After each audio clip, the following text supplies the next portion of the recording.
yer yorilmadi. Men tikka kirib ketmadim. Agar shu ishga qaytib olsam, it bo'lay. O'lgim kelyapti. Ha, tinchlikmi?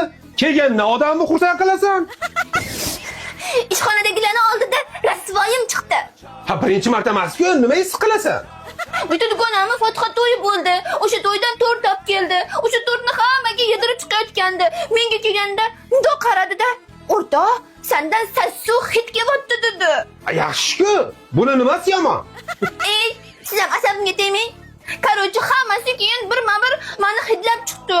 Ha, o'l, men senga necha marta aytdim. Meni naskimni kiyib ketma. Bir kun kimnidir o'ldirasan sen. Keyin boshqa bo'limdagi dugonalarim kelishdi. Ular ham meni kelib boshdan oyoq hidlab chiqishdi. Xo'sh, nimani hidi kelayotgan ekan? Hidgacha hali bor. Keyin ana boshlig'imiz Tursunoy opa eshitib qoldilar. U ham keldi.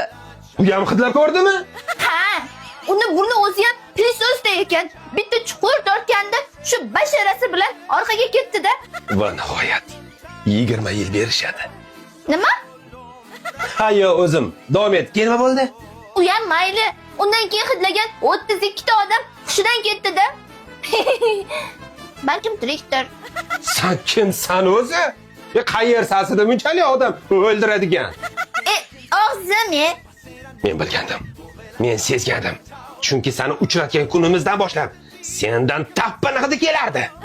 Lekin hech qachon hidlashga jur'at qila olmaganman. Siz ham mana shunaqa qo'llavering. Yashagim kelayapti.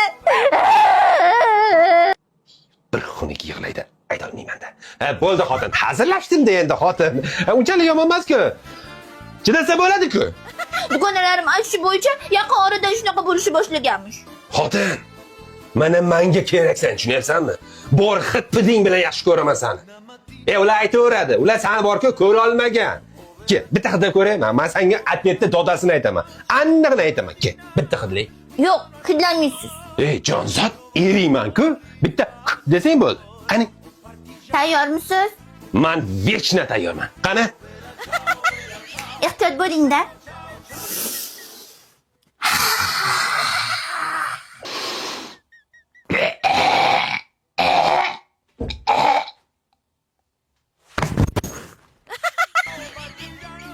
To'rtinchi odam. Xotin, menimcha sen yaqinda o'lasan.